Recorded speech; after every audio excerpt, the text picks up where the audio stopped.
ආයුබෝවන් අනු එම්බෙම්ම channel එකට ඔයාලව ආදරෙන් පිළිගන්නවා. මම අද හදන්නේ අඹ කරියක්.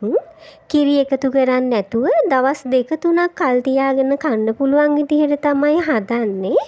අපේ ගෙදර ගහේ අඹ ගෙඩි 3ක් මම අරගන්නවා අඹ කරිය හදන්න.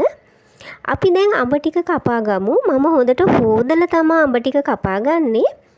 ඉතින් මගේ channel එක තාමත් subscribe කරලා නෙවෙයි නම් වීඩියෝ බලන්නේ subscribe කරලා මට උදව්වක් දෙන්න කියලා ආදරෙන් මතක් කරනවා.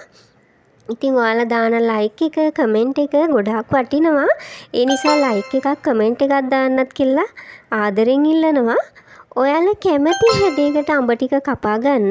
මම මේ වගේ තීරු ආකාරයට තමයි අඹ ටික කපා ගත්තේ. අඹ ඇටේ විසි කරන්න එපා. අඹ ඇටෙත් එකතු කරගන්න. අඹ ඇටේ එකතු කරාම ගොඩක් රසයි. දැන් මම මිරිස් කුඩු තේ හැඳි 3ක් වගේ රන්වන් පාට වෙනකම් බැද ගන්නවා. ඉතින් ඔයාලා සැර කන ප්‍රමාණය අනුව මිරිස් කුඩු එකතු කරගන්න. ගොඩාක් කළු වෙනකම් බැද ගන්න එපා. රන්වන් පාට වෙනකම් බැද ගන්න. තෙල් දාලා නෙමෙයි බඳින්නේ නිකම්මයි. දැන් කපාගත්ත අඹ ටිකට බැදගත්ත මිරිස් කුඩු ටික එකතු කරනවා. කහ කුඩු සල්පයක් එකතු කරනවා. මම මේ එකතු කරන්නේ ගෙදර හදපු මස් කරි 3-5. මේ මස් කරි 3-5 එක හරිම රසයි, හරිම සුවඳයි. ඉතින් ඔයාලත් මේ මස් කරි 3-5 එක තාම හැදුවේ නැත්නම් මම මගේ channel එකේ link එක පහලින් දාන්නම්. ඔයාලා link එකකින් ගිහිල්ලා 3-5 එක හදන විදිහ බලලා ඔයාලත් හදලා බලන්න. හරිම රසයි.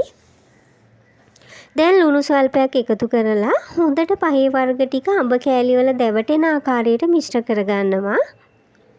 ඔයාලා අඹ කරිය හදනකොට මැටි භාජනයක් පුළුවන් නම් අරගන්න. එහෙම නැත්නම් non stick භාජනයක් වුණත් කමන්නේ අරගන්න. දැන් මැටි භාජනයක් ලිපේ තියලා ඒකට තෙල් මේස හැන්දක් වගේ එකතු කරනවා. තෙල් ගොඩක් එකතු කරන්න අවශ්‍ය වෙන්නේ නැහැ. තෙල් වලට අකමැති අය ඉන්නවනම් මේ ක්‍රමයට හදලා බලන්න. හරිම රසයි. දැන් රත් වෙච්ච තෙලට තලාගත්ත සුදු ලූණු බික් 4ක් වගේ මම එකතු කරනවා. පොඩියට කපාගත්ත ලූණු ටිකක් එකතු කරනවා. අමු මිරිස් කරලා පොඩියට කපලා එකතු කරනවා. රම්පේ කරපිංච එකතු කරලා දැන් මේ ටික වෙලාවක් බැද ගන්න. තෙලේ බැද ගන්න. මේ වගේ ප්‍රමාණයට බැදුනට පස්සේ අඹ ටික එකතු කරනවා. දැන් අඹ ටික තැම්බෙන ප්‍රමාණයට වතුර එකතු කරන්න. මේ වෙලාවේදී තලාගත්ත එනසල් දෙකක්, කරාබු නැටි දෙකක්, කුරුඳු පොත්තක් එකතු කරලා රස වැඩි කරගන්නවා. දැන් ටික වෙලාවක් උයා ගන්න. මෙන්න මේ වගේ හොඳට උතුරනකොට සීනි මේස හැඳි 3ක් වගේ මම එකතු කරනවා. ඉතින් ඔයාලා රස බලලා තව සීනි අවශ්‍ය නම් එකතු කරගන්න. ගම්මිරිස් තේ හැඳි භාගයක් වගේ මම එකතු කරනවා. රස අනුව ලුණු එකතු කරගන්න.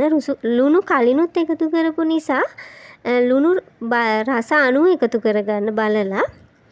දැන් සැරින් සැරේට අඹ කරිය හැඳි ගාන ගමන් උයා ගන්න. කෑලි පොඩි වෙන්නේ නැති වෙන්න හැඳි ගා ගන්න. ඉතින් අපේ ආච්චි නම් කියන්නේ අඹ වගේ ඇඹුල් දෙයක් උයද්දී භාජනය පියනකින් වහන්න එපා කියලා.